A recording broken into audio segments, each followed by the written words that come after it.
Wilson Miles from Blackman TV. Hey, Gerard, how's it going? Good. How you doing? Good.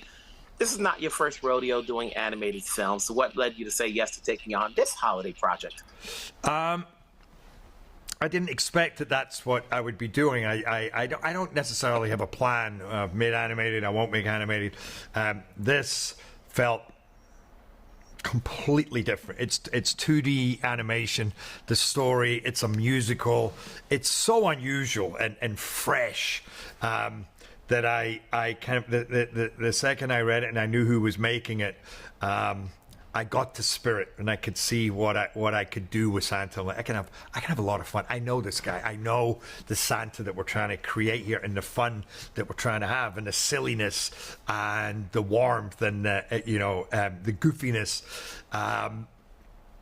So I went from there, and I couldn't let it go because it looked at one point like it wasn't going to work out because I was busy doing other things. But I kept saying, "Don't let this go, please.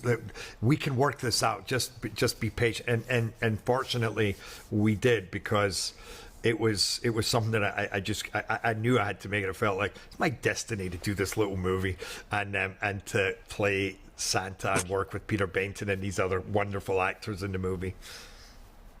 As far as you can recall, when was the first time you remembered you got what you wanted for Christmas? First time that I remember that I got what I wanted. Oh my God. I mean, I think it was quite young, because I do recall being around 4 and being very aware of what Christmas was and going, well, this is like my 4th Christmas. I can't remember what the present was though, but I do remember opening my presents. But the first one that I know, I can't remember specifically the first one that I remember asking for and actually getting. I don't really know if I got what I asked for. I think Santa was always trying to surprise me. Now, this film is a combination of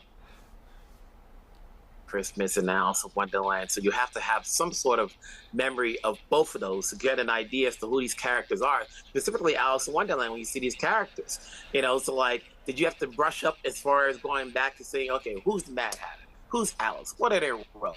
Just to get involved in all of it. We already know what Kris Kringle is all about.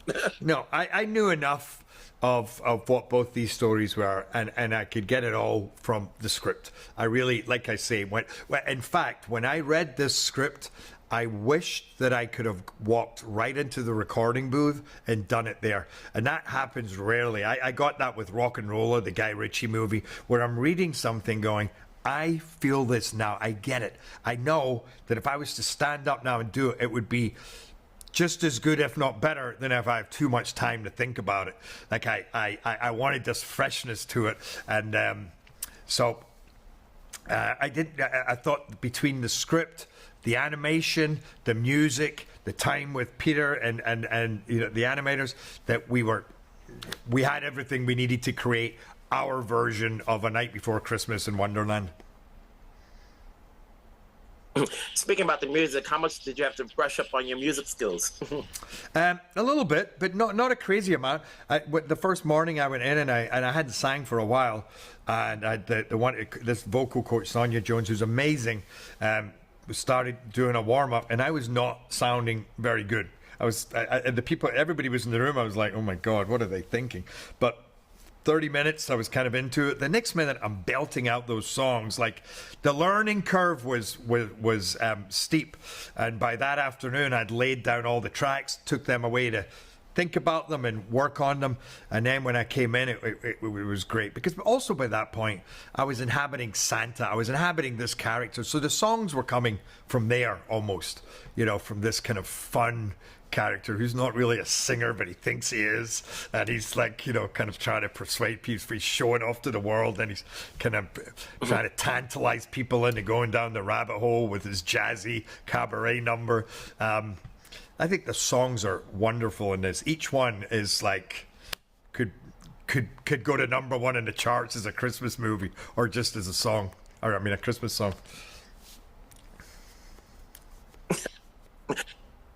Are you a festive guy? When it comes down to the holidays, everybody's buying presents, giving presents. Are you that type of guy that gets presents for a lot of people, or because you're working, you don't have time? No, I do. Whether it's me or I'm having my assistant help me, I give presents to everybody in my orbit, and then especially to my family. And that can be hard because sometimes you're working right up until Christmas, and then you might be in the other side of the world, and suddenly I'm going back with bags and bags and suitcases of presents. There is a time Christmas goes from, yeah, it's amazing, it's all about me, I'm getting presents. It's suddenly, no, now it's all about them. It's just this change where you go from being spoiled to spoiling everybody else. And that's, by the way, in all seriousness, it's one of the other reasons that I love this movie. It kind of got me back into the Christmas spirit because I didn't actually have a current Christmas movie.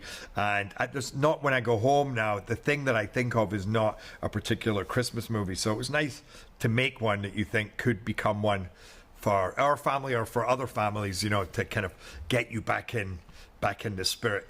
Because for me recently it's been more, okay, I got to get my stuff, I got to get to Scotland, got to make sure I'm there on time, you know. And it's like, what? Dead of Thieves 2 coming back on, but I want to know, when am I going to see Mike Banny again?